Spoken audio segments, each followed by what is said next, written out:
Hello বন্ধুরা, হৃদয়ে বসবাস ইউটিউব চ্যানেলে আপনাদের সবাইকে শুভেচ্ছা ও অভিনন্দন।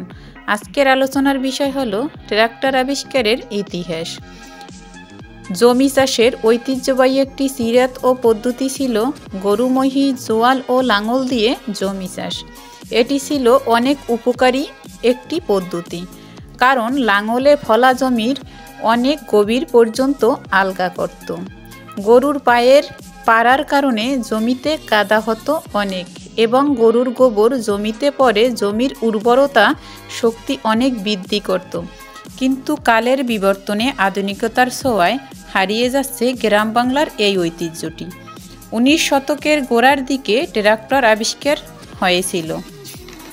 1800 সালে স্টিল ইঞ্জিন তৈরি করেছিল। উল্লেখ্য, 1903 সালে সফলভাবে আমেরিকান ট্রাক্টর তৈরি হয়েছিল। এটি ছিল প্রথম নিয়মিত ট্রাক্টর। মূলত ট্রাক্টরে 4 ধরনের ইঞ্জিন ও জ্বালানি থাকে: গ্যাসোলিন এবং kerosene, diesel, liquid petroleum gas ও জ্বালানি থাকে ট্রাক্টরে। মূলত চাষের কাজেই ব্যবহার করা হয় ট্রাক্টর।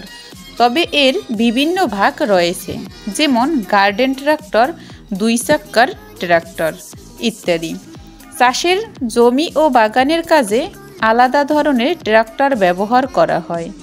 বিদেশে মাটিতে ট্রাক্টরকে পাম্প ট্রাক্টরও বলা হয়, কারণ চাষের কাজেই বেশি ব্যবহার করা হয় এই ট্রাক্টর।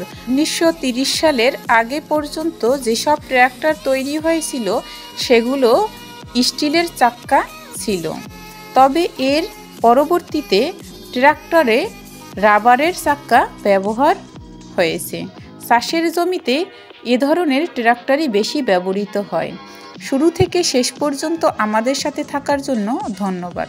ভিডিওটি ভালো লাগলে লাইক, কমেন্ট, শেয়ার ও সাবস্ক্রাইব করে আমাদের পাশে থাকুন।